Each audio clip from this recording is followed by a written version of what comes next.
Hey, There you go. Yay! Hello, hello. Wait, Have you had a what the heck? haircut as well? Your hair looks good. I did get a haircut. Yeah. No, I you was look it looks like there's an effect on the thing, but I don't have anything on. It's weird. oh. you have beautiful skin. There you go. No, I No, not like this like your anyway. mum. No, it looks good. It looks good. Right, so tell us a bit about yourself and what is the Unidentified Flying Project? Well, I mean, as you guys know and most people in here know, my name's Cory. I pretty much just hunt. Well, not hunt. I guess that's a bad term. I search for UFOs using various techniques, methodologies to see what's kind of out there. I created UFP specifically for this reason. As you guys know, we did a wide range of things at postmortem, and I kind of took the helm of the UFO world and the PFP. So, unfortunately, when things happen with PF PMP that happened, I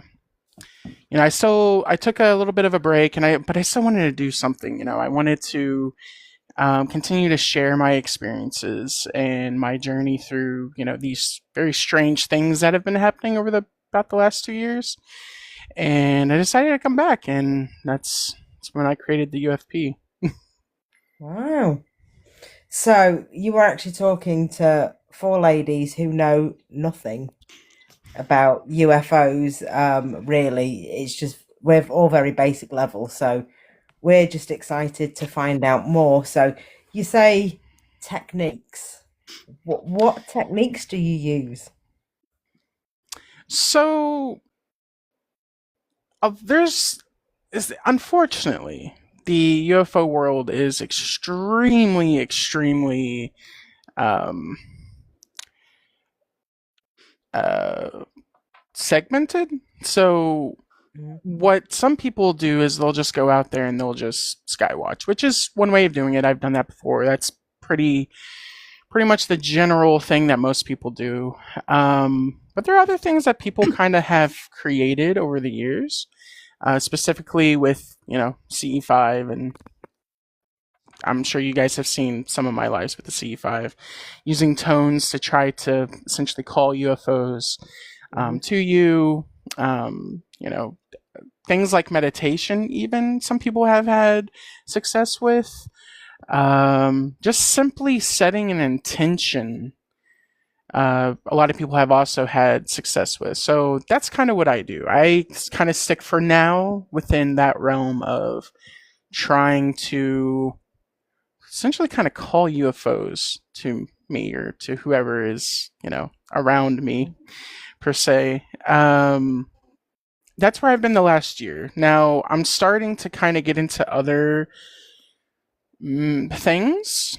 I'm starting to explore other historical evidence that you there's various ways that you can kind of connect with the UFO phenomena.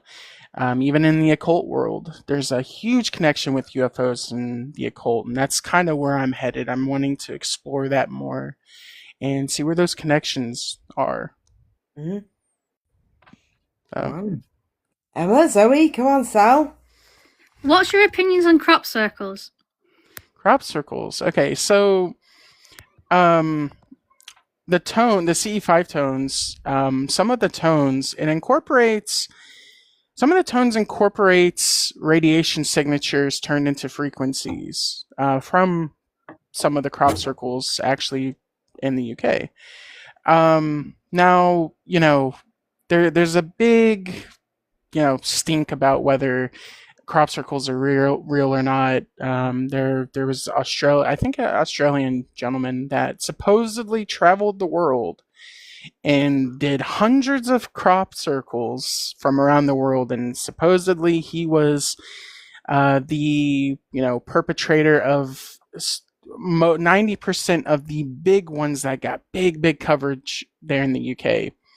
However, when you deep dive into his actual history, the time frames of some of the ones that he supposedly did, he couldn't have been in two places at once.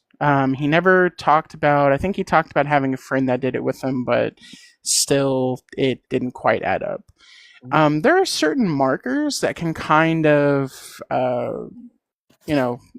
immediately tell if a person did it versus something a little bit more anomalous, such as the stalks of corn. The method they used, which was a board and some rope, the stalks of corn would be broken, not bent.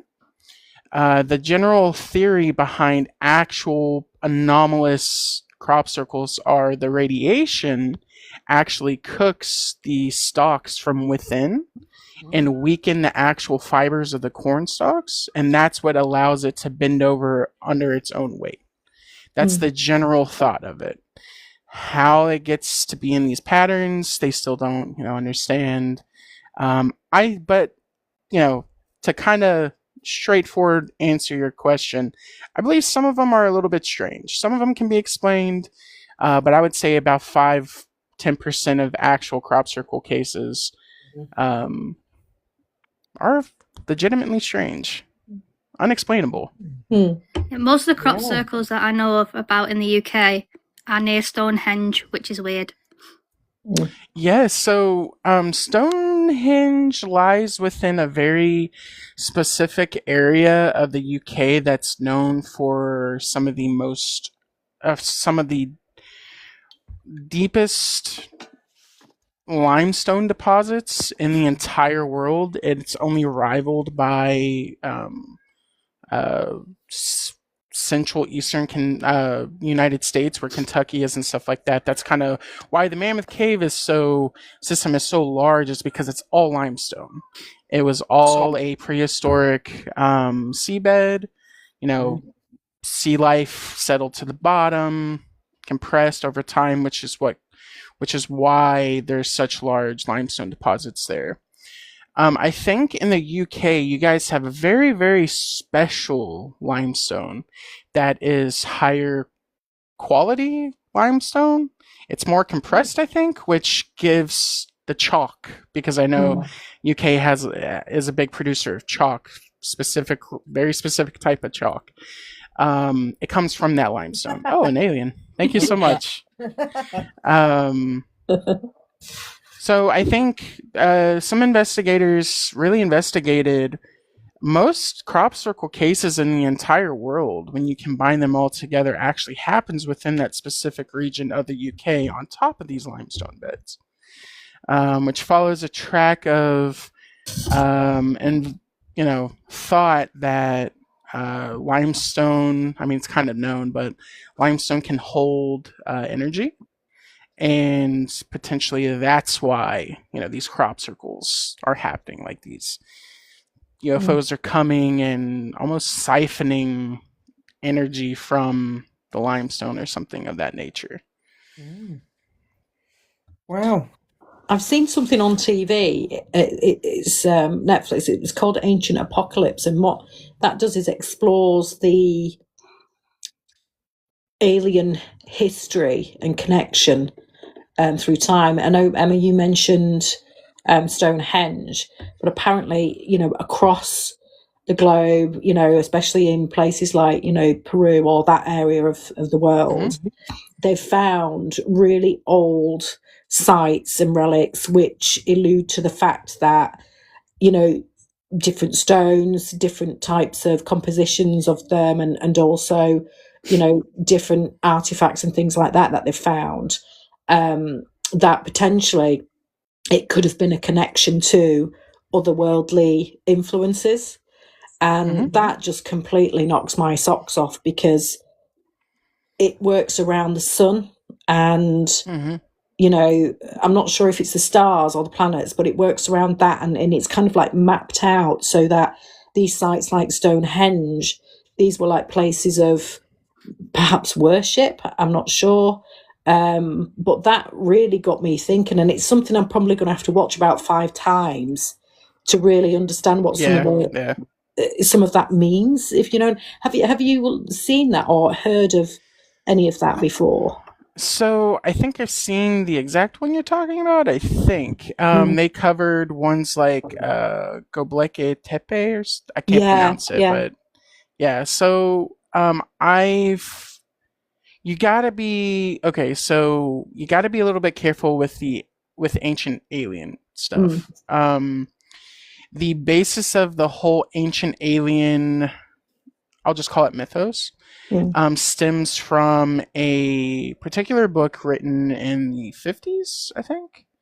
Now, of course, the person that wrote it gathered historical evidence from predated, when he wrote the book, right? Unfortunately, he used a fake name. I don't know. There's a term for that. Ghostwriter. Pseudonym. Not a ghostwriter. Yeah, he just used another name to publish the book under. But he was actually a ex-member of a very certain bad people in the 40s. And unfortunately, he imparted some of that thought period of those people into his book. And a lot of people don't know and understand that. Now, that's the basis of it. Nowadays, we look more about, we don't take so much from that book. It's like little bits here and there because, there was good historical evidence presented. But those sites like Göbekli Tepe, whatever, and Stonehenge and stuff like that, they kind of present themselves as whoever built them had to have knowledge of astronomy, astrology, and star alignments, planet alignment. They had to have had way more knowledge than we give them credit for. Yeah. Right. And a lot of these places kind of follow along what's called ley lines. I'm sure you guys probably know what ley lines are. I mean, they're even prevalent in the general paranormal world. A lot of these places do fall on ley lines. And there's definitely evidence that suggests that many places, Stonehenge, the Easter Island heads, even, and some of those places are definitely could have a pretty strange origin about them. Makes you wonder if they've been visiting us since, however long ago, and then in the modern world, we've got these UFO sightings of raises eyebrows and questions. Are we being visited?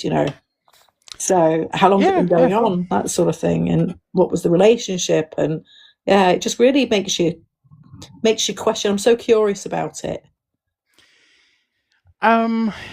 So something that a lot of researchers from the mid 1900s thought of was how the phenomena changes over time. So how it's presented to us now, the UFO phenomena, whatever phenomena that is tied to, how it presents itself kind of changes over time. So who knows what, like to your point, who knows tens of thousands of years ago how this phenomena presented itself then, right? Maybe a lot of some of the famous religious works of writing or even art, cave drawings, right? Maybe those are drawings of the phenomena and how it presented itself to those people at the time, right? I think it's very interesting stuff. It is. Very interesting stuff. If somebody said to me, do you believe in aliens? I'm like, well, I'm sure there's got to be something, but could I put a label on it? No. And then it's the whole seeing is believing as well. But then you look at all this footage that's around the world. Some of it you think, wow, you know, how on earth can you explain that? It's a bit like when we're on investigations, things happen. Absolutely. You know, so it's quite a tough one. That I personally do think there is something out there. Be a big waste of space if there wasn't, you know. And I agree. Yeah. I'd like to be able to meet a really friendly one. Need a friend. Yeah, a bit like that guy at Resident Alien. That'd be great fun, wouldn't it? That movie's that's a TV show, right? Yeah. I know So there's funny. another movie that was kind of similar. Yeah, that I've seen clips from that TV show. It's pretty funny. Yeah, it is. So funny. So what was it that got you? What's your first childhood memory or something that happened that made you really think about what else is out there apart from just us? Oh goodness. I mean, as you guys know, my family's pretty open to the strange and unusual. Kind of always have been. It's never been limiting or limited at all in terms of, yeah, like I was born an alien. Yeah, I feel like it sometimes, honestly, because of some of the strange things that I think or wonder, ponder about. I've been thinking these things since I was like 7 or 8 years old. Um, my mom and helped take care of my grandmother when she was passing away, unfortunately. And after she passed, had a very strange experience that was kind of like my first experience. I was about 6 or about 6, yeah. And that was kind of like my start into. Well, yeah, I did have that was a little strange. The potential reincarnation thing, like I don't remember that though, so I don't want to talk too much about that just because I can't firsthand remember that. I know it happened, but it's like it just kind of left my brain after the fact. I would say though, like that happened when I was much young, or when I was younger. What's really stuck with me over the years was the experience I had after my grandmother passed away, and I would say that was really for me the true start of me wondering about the unknown. And ever since then, I've really always kind of looked up to the sky, and I've always wondered, what else is out there. It's not as much of a thought as it is a feeling, like an emotion.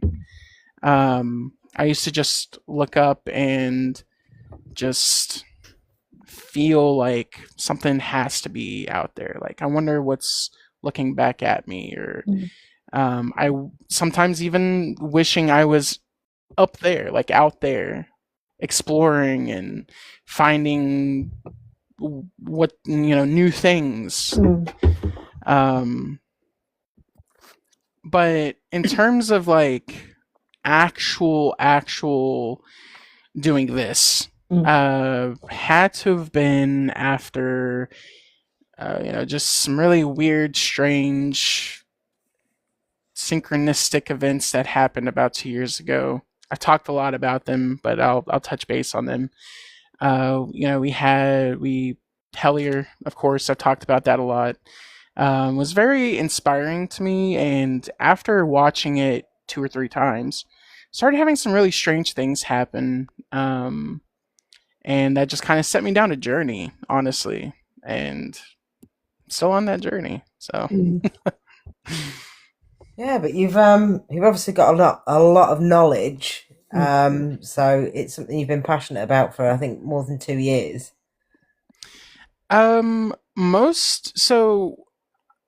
Before about 2 years ago, the knowledge that I had on the UFO topic was not a lot. I have consumed so much about this particular topic in the last 2 years than I had in my entire life previously. I was always interested in space. Like I would watch the shows on, sci-fi, and I'd watch unexplained mystery type things, but I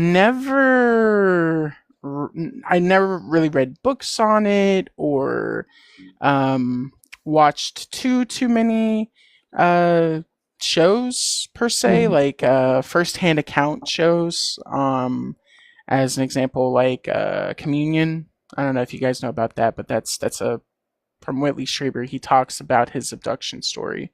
I never watched much about that. My mom is right. When I was 9, I did demand, or 10, I did demand a telescope, and taught myself Sal's how to got use it. a telescope that's sat in the summer house and has been since we moved in. Sal, where's your telescope? Where you said? Exactly. Why I has it don't not quite been know. out? It's actually quite a good one. I just don't understand how to use it, to be fair. So, Cory, you need to come over just Uh-huh. to teach Sal how to use a telescope. Can I join the class? It's got like old fangled digital stuff on it. It's probably a bit too Really? technical for me. Yeah? Is it? Do you know what kind of telescope it is? God, no. I know. A fancy one. No, Where's fancy the fancy Where's one, the yeah. eyepiece on it? I can't even remember. It's not been out for that long. I think you look down on it. Oh, so it's like on top. So you see- right. Okay. And it's probably on a gyroscopic mount as well, where you can like input coordinates and it will like Yeah, that's automatic. it. Yeah. Oh, those are one of those fancy ones. Those are one of the ones that I wanted to get many years ago. Buy it off me if you want. I think the shipping would probably be more than what it. And maybe we'll you have know. a private lesson, Cory, and we'll FaceTime and you can show me it. Yeah, absolutely. I mean, I don't. So the one that I had was actually just not that fancy. It was a starter one, but I actually did when I was in high school. Here in so when I was in high school, I actually wanted to be a physicist. I wanted to be a theoretical physicist specifically, and that kind of went into randomly wanting to be in. Thank you. Well, that was loud. Jeez. Aeronautical design. That was kind of like a secondary thought of mine. Didn't end up doing it, but that's kind of what I wanted to do. So my junior year, in junior year of high school, which is about 16, 17 years old, we have to do a thesis research paper. My thesis research paper was specifically on the various types of telescopes and their uses in various types of astronomy, radio astronomy, optical astronomy, all that stuff. So I wrote like a 30-page paper just on telescopes.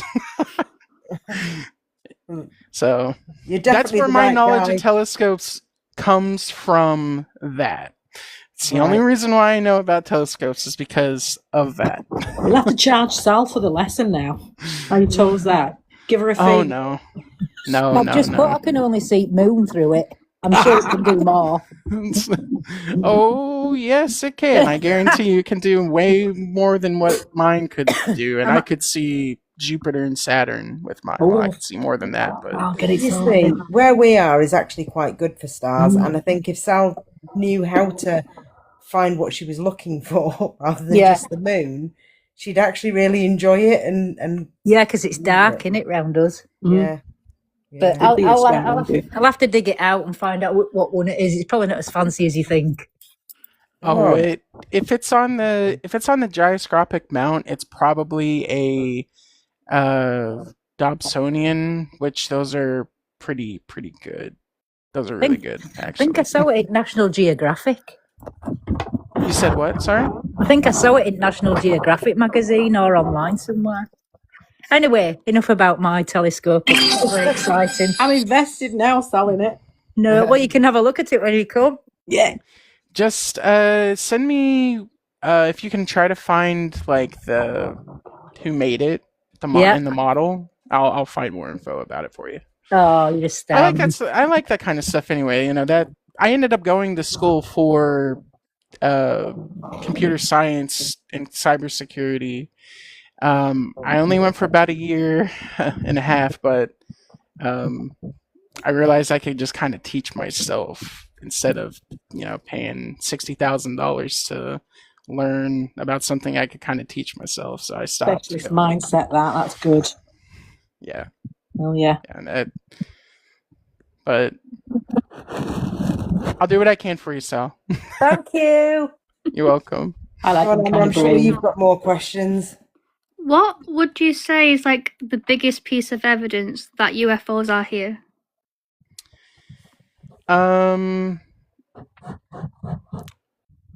Evidence. Honestly, I'm a big believer in people's experiences. Right? I think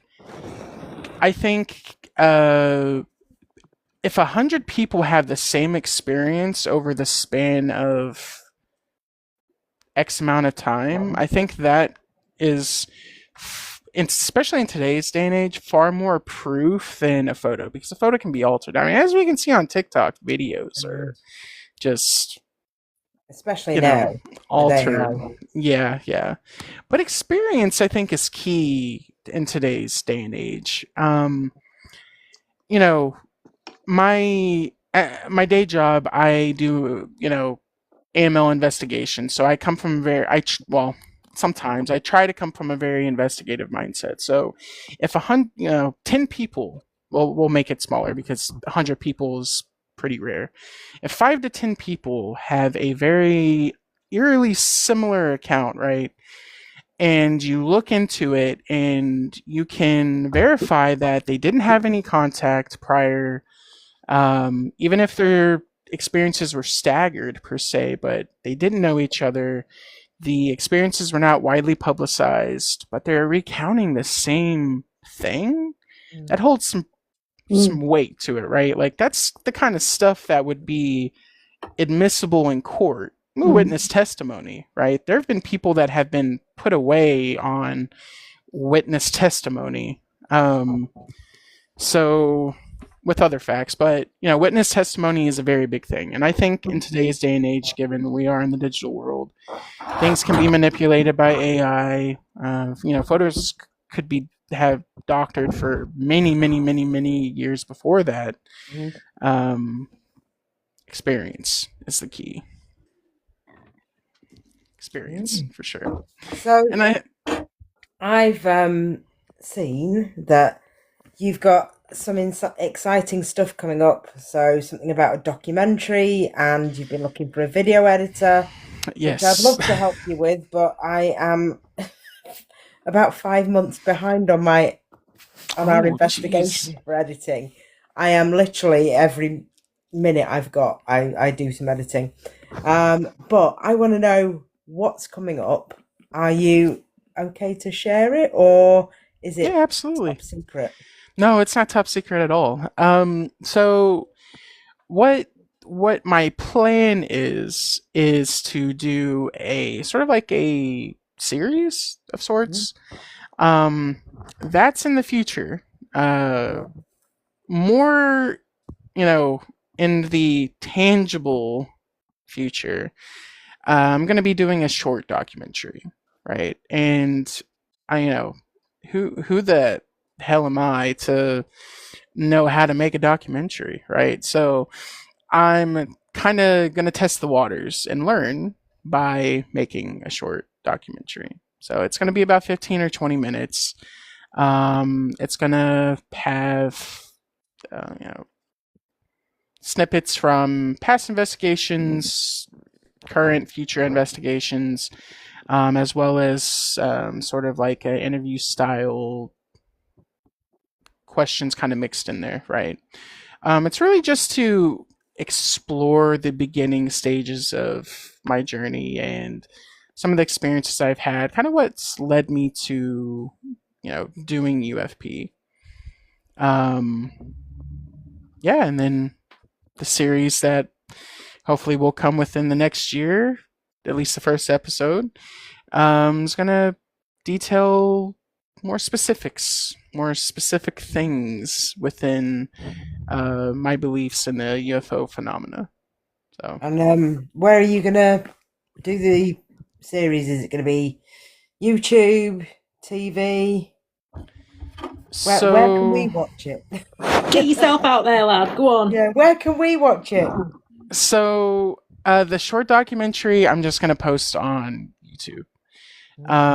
What I'm gonna do with the short documentary is post on YouTube, kind of play around with minimal marketing, trying to understand what that would look like to implement into a larger project, as well as kind of how distribution works. I have a basic understanding of how distribution could work, at least for certain platforms. The larger series that I want to do, I want to put on, YouTube, as well as Tubi and Prime Video, so Amazon. Yeah. I have a thought of the distributor that I want to use, that a lot of people that kind of self-publish these sorts of things use. They kind of just help with formatting and stuff like that, which is a must if you want to publish to Tubi. They actually recommend a certain company, and that company just does everything. It takes care of distribution of funds and distribution of the content, formatting, which is kind of like the big thing, is ensuring that it's properly formatted and stuff like that. So, I don't know do we have Tubi over here? I don't think we have it, do we? I've heard of it. I'm not sure if we have it, but I've definitely heard of it. So. I've I never believe maybe. so. I Well, will they have a continue, bunch of Cory. stuff from the UK, like UK paranormal stuff. Is a lot of them are on there. So Paranormal Tara says, no, it's only America. really, That's why I've oh not my heard gosh, of it. Yeah, so Prime will be cool because we can get Prime, Paranormal from Prime. yeah, and YouTube, of course. Like Apparently, it launched in the UK in 2024. Oh, okay, so that's why they have so many UK paranormal things. Specifically, UK paranormal things are on there, oh, is and it? UK TV shows are also on there. I'm going to look up this Tubi now. Tubi. To be or not to be. It, If it's a if free not, platform. I'm sure you can use a So. VPN. It's Yeah, very it's a completely 100% free platform. So YouTube. What I've come to learn with my particular content is, it is the nichiest of the niche. There's a very small want for that kind of content, right? But the want is out there. Um, TikTok does do a very good, pretty good way of kind of finding those people within that, my niche. YouTube does not, but uh, you know, getting your content out to as many people as possible is kind of like the key in this. So, Amazon, publishing something on Amazon would help with that. Tubi, it would help with that. I just want to share my experiences with people. That's, at the end of the day, that's all I want to do. I don't care about anything else. Just want to share my experiences with people, and I greatly believe that people can have their own experiences. So if I can just inspire a few people to go out and have their own adventures, and see if they won't, be open to having experiences like I have had, then I would also consider that a win. So that's it. We love that you just want to share what you find, what you feel, what you see, what you know, which is like a lot compared to us. So do you think governments know more about UFOs than they admit? Oh, 1000%. I mean, we're seeing, so as soon as, I don't even want to say his name, as soon as orange haired man said he was going to start releasing documents, immediately Brazil and I think the UK released some of their documents as well. And I think there's one other place that did. It was like France or something. Germany, I can't remember, or Denmark. Another country in the EU released some documents as well, and I definitely think that the governments around the world have more knowledge on the subject than they, want to share with people. Or wanted to share with people. Well, talking about the orange Oompa Loompa from the US, today at the conference, I was speaking to a guy on one of the stands, and if I closed my eyes, I was actually talking to Mr. Trump. Honestly, he sounded Bless just you. like him. That was quite funny. Really? Yeah. So Where was I'm he going to from? find him tomorrow. He's from Seattle. Oh, so he's from America. Okay. Yeah, I'm going to find him tomorrow, and I'm going to secretly record his voice and send it to you, and you're going to think I'm actually talking to him. Please, please, please do. I wonder if he's trying to mimic the voice. I don't know. I think he's just got the voice. But it was very interesting. So, yeah, it was quite funny. Jeez.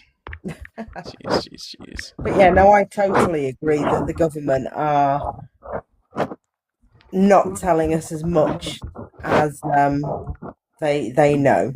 There's definitely something there.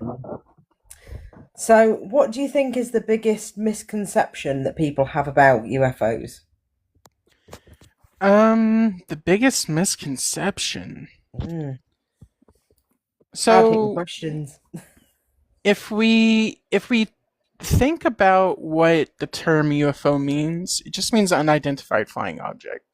So I think the biggest misconception people have is that all UFOs are from another planet. I used to get one every other week when my mum and she used to chuck a slipper at me if I was misbehaving. Yeah, I think that's the biggest misconception, is that all UFOs, all strange anomalous lights in the sky, are from another planet. I am still forming my own thoughts and opinions on what, the more anomalous things within the UFO phenomena are. I have, I was told, and it's kind of been, kind of stuck with me. Both my mom and my sister have told me this. I struggle a lot with trying to understand if the UFO phenomena is physical in nature or not. And they both told me that why can't both exist, right? Why can't they both exist within, the world? Maybe some are actual physical objects that you can touch. Maybe some aren't. I am still trying to kind of find the dividing line and understand which ones or which parts of the phenomena are actually physical and which are, more along the lines of the more mental aspect of it, or the more, we'll just say paranormal aspect of it, right? It's a struggle. It's a struggle. So I'm still trying to form that thought for myself by taking in other people's perspectives. I think that, experiences, right? What people experience, what they see, is an important aspect to that, which ties into Emma's question earlier. Emma, Zoe, have you got any more? God, yeah, it's technology mind. So it makes me wonder, when the governments are hiding things, and there's been, theories of crash landings, and they've taken things from it, and they've developed the technology, and perhaps that we're using some of it in our day and age. What are your thoughts around that? And, what technologies would you say potentially could have come from that? So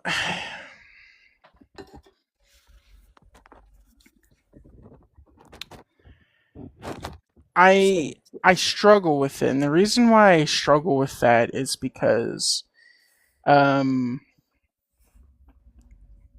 a lot of the people that have talked about that, if you think about what that entails, and look at the people who kind of own those thoughts, those theories, they mostly come from the government, right? And the people that don't come from the government that talk about that are still linked to the government in some form or fashion. I am very skeptical about what comes out of the government, or especially in terms of this. And it's not because I don't necessarily, trust the government. I mean, I don't think most people don't trust their governments throughout the world. So to some extent, right? Just in some topics, and these are one of the topics that I definitely keep arm's distance at, and that's because of the historical evidence that we have that the government has actively tried to suppress or alter or control the narrative surrounding the UFOs for some reason or another. Right. Yeah.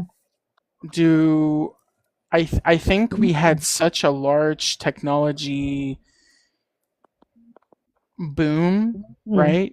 That it is definitely plausible that that was started in part or wholly by things that were discovered or told to us, or things found, even, right? Like, crashed objects or whatever the case may be. I think it's plausible.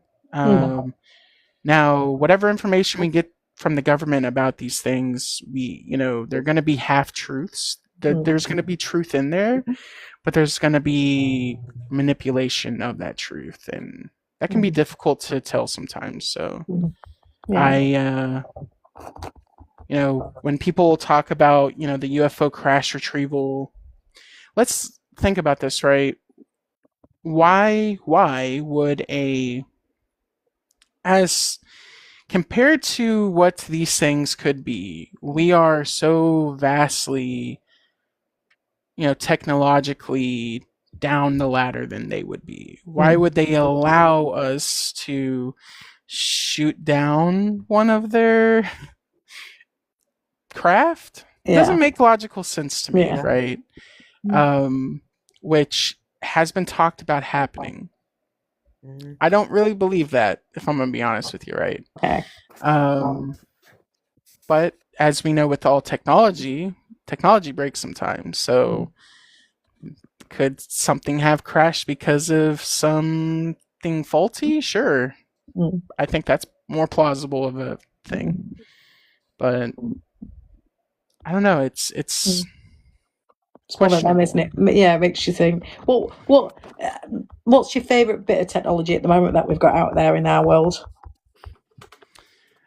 In terms of like my favorite.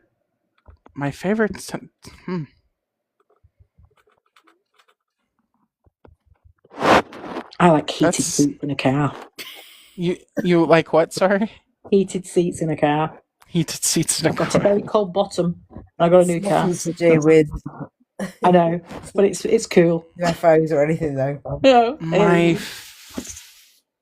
My that's a really good question. Coffee makers, I guess. I don't know, because I love coffees. I don't know. Like Lara's like that. I'm so with you, coffee makers. Yeah. That's such an interesting question. I had never thought of that. I mean, I guess honestly, the internet probably right. That would be because the amount of information that's out there and how connected you can be to your interests. I think that's wonderful, personally speaking. Well, Cory, you would be very angry if you're in my hotel. They have given me 4 coffee pods for 2 days. I don't drink that much coffee anymore. 4 for 2 days would be plenty fine for me. How many coffees do you drink? About 20. Oh my gosh. She's not even lying in the office. No, She she's has not. so much. She loves it. Yeah. About No, 20. she's not lying. She's seriously addicted to the stuff. Coffee addict. And then actually, when she comes off coffee, she still drinks tea. So she's still having it unless she has it on break. That's a lot of caffeine.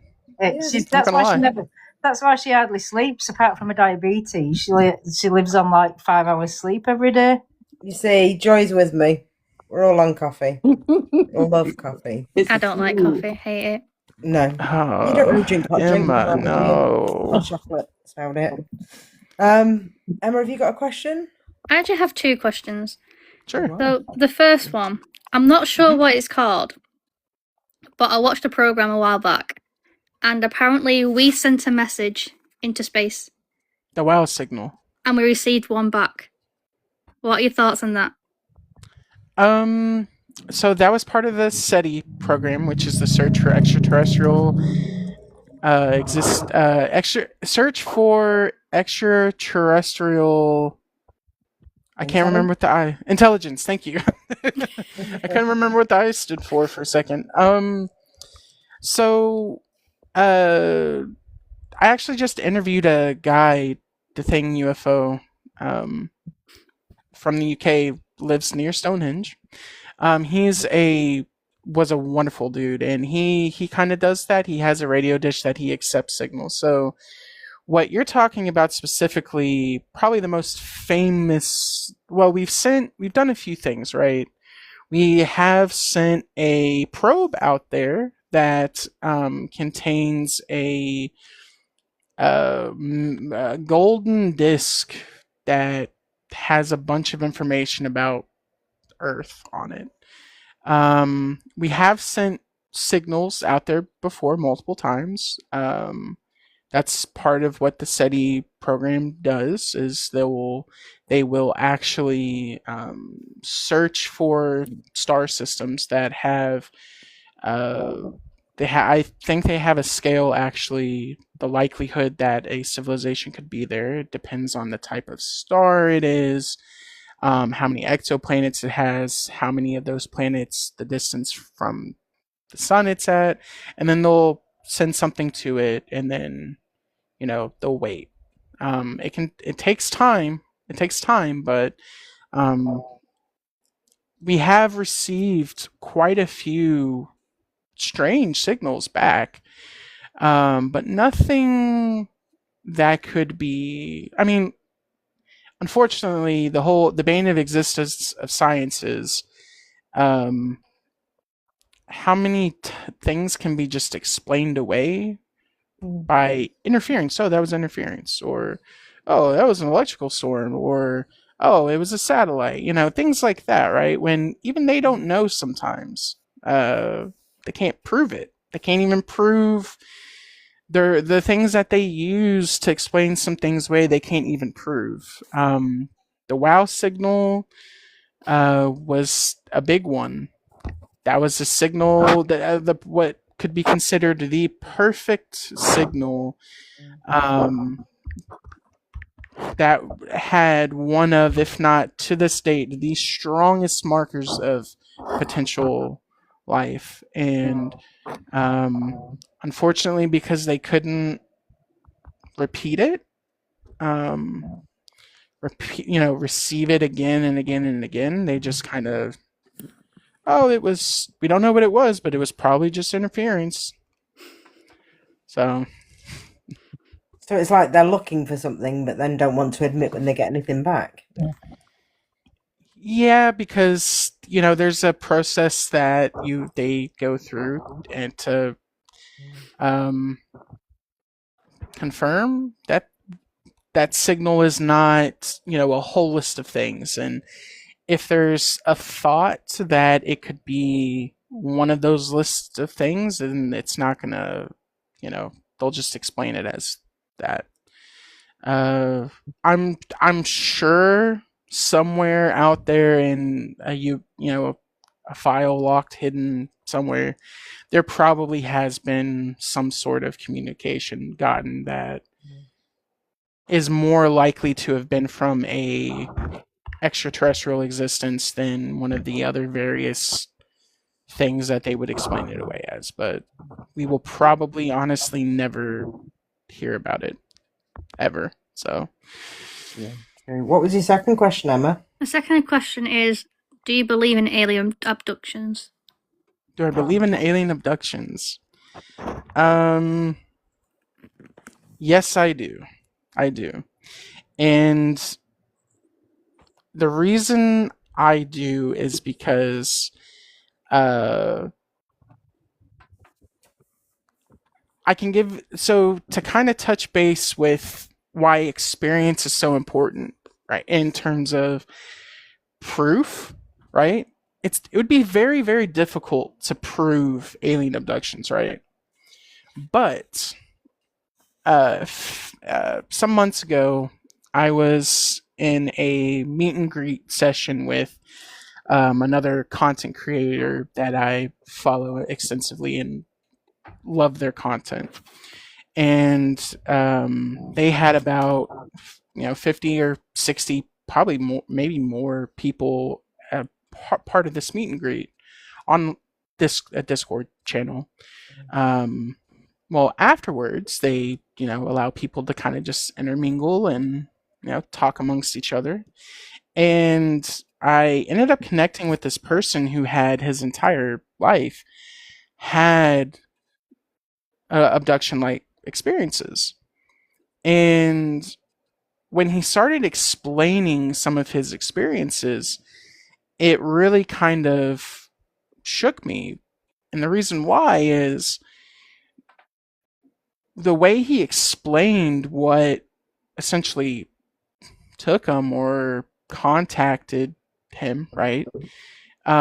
He explained pretty much to the T what I had seen in an experience that I had at the beginning of this year. I think I talked about this before. I definitely think that you guys have at least heard the story of the weird double dream that I had about the thing standing in the corner. Did you guys hear about that experience I had? I'm sure about. I think you might have mentioned it on a live that came on yours.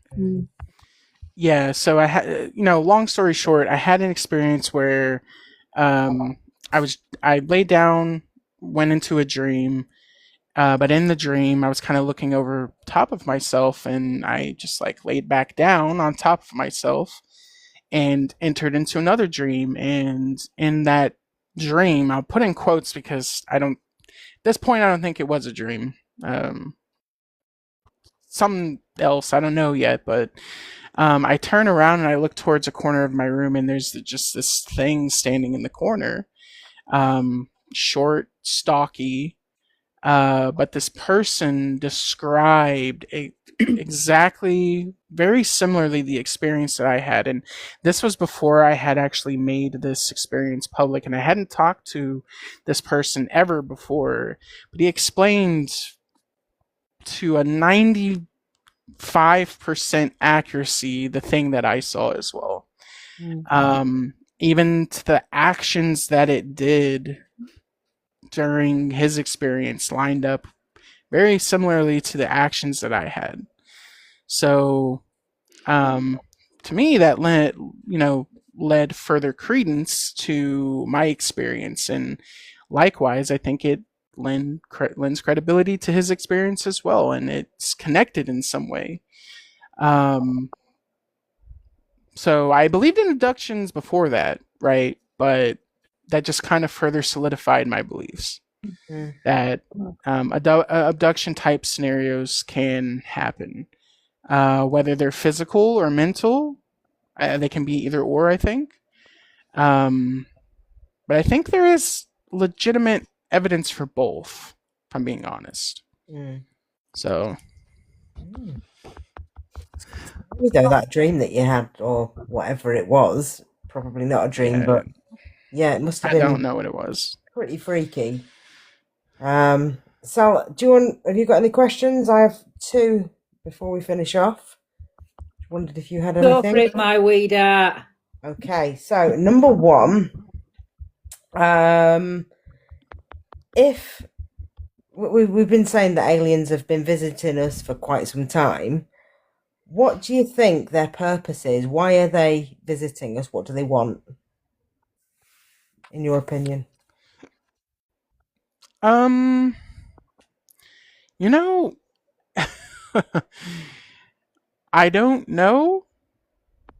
I don't know. None of the theories as to why they're here really sits well with me, right? There's some theories that, they want to take a resource we have. That doesn't make sense. There's theories out there that they are our ascended masters and they want to guide us to enlightenment. I don't believe that either necessarily, right? I think there's too much variations in the phenomena for that to always be true in every person's experience. I I think honestly is I think they just want. I think they So, just laughing at Paranormatic. Look at Tara's comment. they're addicted to watching the shit. I honestly think it's yeah. I kind of. I mean, I wouldn't. I agree. I think they are just watching us as we would watch animals. Yeah, If I'm being curiosity. honest, yeah, exactly. Like, I think life can be very broad. However, I think intelligent life, right? Say they are physical beings. Those physical beings, I don't think, even if they were, a billion light years away from us, I think they would be more similar to us than we would realize. So, how we have scientists that study animals here on our planet to understand life and to understand, how various ecosystems work, animals structure, works, and I think it can be similar to that. Evolution. If I'm being honest. Yeah, exactly. I think it can be similar to that. I'd do the same though. If someone said, "Come on, we're going on a trip. Jump on a ship. We're going to go over there," I'd be like, "Ooh, where are we off to?" And I would want to know everything about it. I'm like, "What are they up to? Why did they do We're just that?" nosy, Zoe, though. I would be interested too. I have posed this question to myself a lot. Like, what would I do if, alien beings wanted to take me back to their homeworld? You have literally just stolen my last question. Well, I was going to say, if aliens landed tomorrow and asked you to go with them, would you go? And you've just... But that's brilliant. We're all on the same wavelength here. It's fantastic. Yeah, I would go, honestly. And because, like Zoe said, I would wonder what life is like there. How they live, go about their day, what they eat, how they travel, their belief systems. Do they have pets? I think we are their pets. If I'm going to be honest, I think I think in a way we are like a pet to them, right? If you like I said, there's many theories out there, right? There's theories that they created us, right? Which could be possible. I mean, geez, that really could.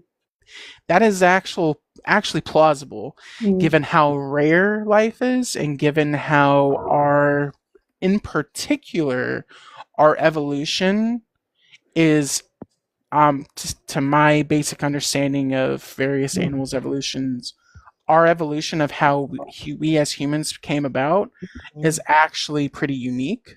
In the animal kingdom. I think that is more plausible, but to touch back on your other question, I think they just want to be known, but I think they understand that if they just came to our planet full force, right, and just landed in Times Square, I don't think as humans we would react well to that. I don't think any version of humans necessarily would have 100% reacted 100% well to that. And I think as time has gone on, our, due to predispositions as we are as people, and how we have structured our society even worse now, I think we wouldn't react well to that. So It's intimidating, isn't it? If it came in like that, yeah. it would be. It would rock a lot of people's worlds. And like, if I'm being honest, I always thought to myself, it's a question I pose to myself weekly, sometimes multiple times a week. If I woke up and I saw some skinny little ass creature, excuse my language, in the corner of my room, would I punch it in its nose? Would I be scared? Yeah. I would like to tell myself no, but I sure, will sit here and say, when I had that experience, I was scared shitless. Excuse my language again, but like it's the truth. Pros kind of thing. I didn't think I would be scared. But it was scary. It was like it was an instinct. Yeah. Yeah. Well, I think part of that is because you're not 100% sure what they want, why they're coming. Is it friendly? Is it, to take over the world? You don't know what the actual outcome would be if they were to land. So I think, everybody would be in mass panic. Yeah. Are they going to cut me up or dissect me or probe me? I'd be worried, yeah. Yeah. I mean, I would, I consider myself to be a pretty open person to strange things out there. And even I was a little taken back, and that's just our nature, right? The fight or flight response. And, I think it'd be different if I'm being honest, right? If I am talking to you right now and I look over and my door opens and it's Skinny Bob, which was a picture of an alien taken supposedly back in like the 40s in Russia. Skinny Bob, who is a little gray alien with a black suit on, like a black leather suit. Yeah. I don't think I'd be scared, right? But the fact that it was 3 a.m. or actually more like 2:30. It was like 2:30 a.m. and I'm sleeping, supposedly, and I look over to this corner of the room and see this big-headed creature. That's scary. Like, come on, just come to me regularly. Why are you trying to scare me? It's like they're, not like they're really trying to scare you, but it's almost like they have to get you when your defenses are down. Because we have preconceived notions of reality in our everyday world. Our brains are very powerful, and I think that you have to be really, really open to having the experiences to have the experience. And maybe I'm just not ready to have a normal experience. They have to come to me when my defenses are down. And I think that is how most of the world is. I can only imagine how some types of people in America would react. They'd probably be reaching for their, pew drawer and, screaming America at the top of their lungs, just letting them rip. But I'd be off. Tara said, anything that watches you sleep deserves a slap. Trev, watch out. Right, anyway, it has been such a good chat. We've really enjoyed it. It's been so interesting. Again, we're gonna have to do another one with you at some point. And your mum. So We always do guess the object. You've seen Guess the Object, haven't you, Cory? Oh yeah, absolutely. Emma Do and you those have an chompers. Do I have an object? Yeah. I have an object I don't think anyone would ever be able to guess. Is that okay? Yeah. Or should I do Well, I something once that did it maybe with soil, so you should be okay. soil? What? Okay, that's worse than what I have. Love you, Emma. Okay, so I have two objects. Okay. So I'll do two objects. Okay, so I have one. So what do I do? Just kind of like You just right in front of the camera, so you just kind of slowly drop Right. it, so you get. Oh, It's a jelly bean. Wine gum. not a jelly bean. Is it a wine gum? Oh, is it like for your earphones? yeah, I'll give you that. It is like for my earphones. Microphone. Not a microphone. Is it one of them finger pulse things like your mum? Oh, it's a USB you charger. put them in. You put your earphones in it, the little poddy thing. I'll give that to you. Yeah, it's an adapter. You put because mine are a USB-C. They have this adapter that goes to regular USB. I need one of them. Okay, You've so got I comments have. as well. AJ said Bluetooth. That was actually a good thumb. guess. A thumb, yeah, because that's probably all she saw was my thumb. I love it. Okay, what's object number 2? I like how we all get close like this trying to say. No, yeah. You see it with nostrils. That looks like my toothbrush charger. Looks like a paracetamol. I don't even know what that is. It's a Tylenol. It's got something in. It's a polo mint. It's a mint with a hole. It's a polo mint. It's a mint. Is it? It's a mint. It's not a polar mint.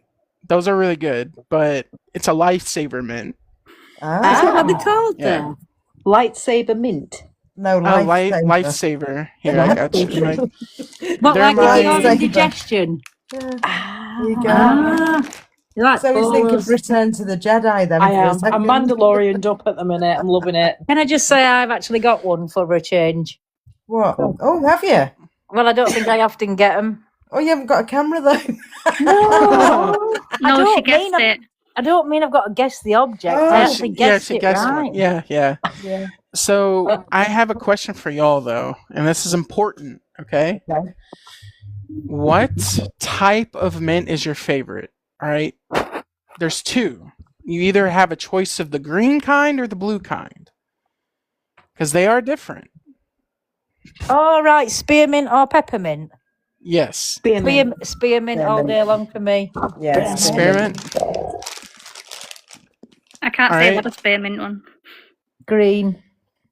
Okay, we can continue being friends because the green is the best. Yeah, absolutely. Green extra, always the way. Oh, AJ likes blue. No. Oh, and Trev. Oh no, Tara's Trev not likes bothered. spearmint. Spearmint is my favorite, and these specifically, I don't know what it is, but I always eat these when I'm like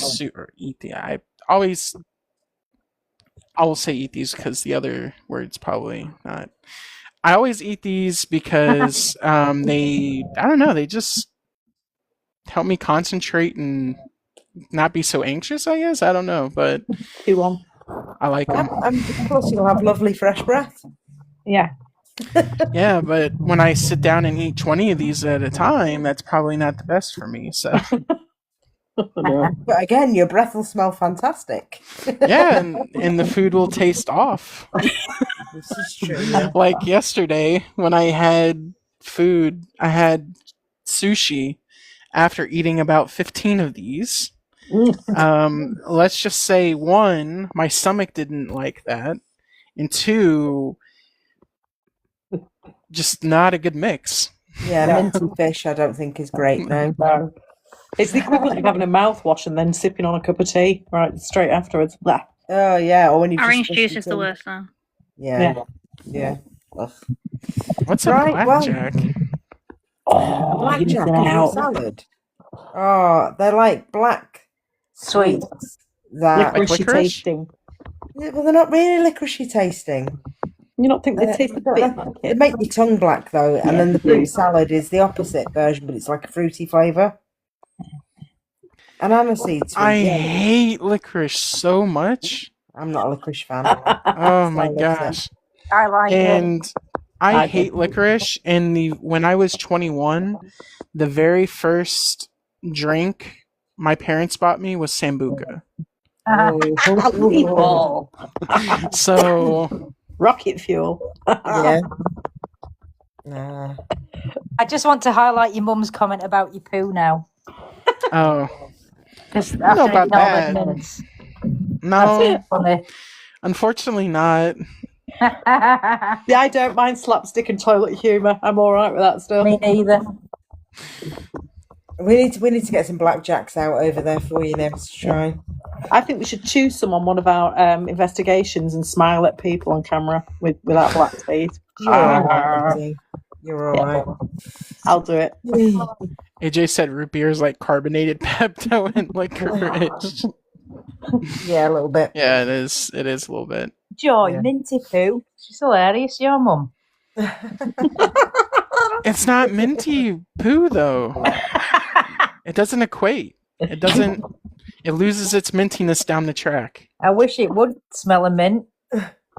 I bet Lara I thinks wish it yours does. did. Yeah. That's what I mean. I bet you wish. Anyway, we're going down a very bad path here. Yeah. Is that Paul? I think this is a great place to finish off. It could get Talk- very much talk worse about if we people. didn't. I know, yeah. Yeah. Yeah, no. Thanks so much, Cory, for coming on. We've had a really Absolutely. good time. It's been great. We do need to stop it. 'Cause hang on, Tara's putting. Have you tasted it though? Is that a mint or is that No, I some haven't tasted species? sour Or poop. well, you can when you get home. I'll save some in No, morning. thank you. You're all right. You're fine. Anyway, move on. Sorry. Yeah, thanks, Cory, mate, for coming Thank on. you. It's been good. Yeah. No, thank you all for having me on here. You know, I Well, I can think- talk forever about this stuff. So Well, I think we need a part 2 because we've still got so many questions. absolutely, I'm always up for it. So just let me know. We shall. Cool. So enjoy the rest of your day, guys. We're quite late now. Well, not quite late, but late enough. All that poo talk. Anyway, I know. night, everybody. Love you Good all. night, Bye. Good night, Bye. everyone. Thank Good you. night. Thank you. See ya. Bye.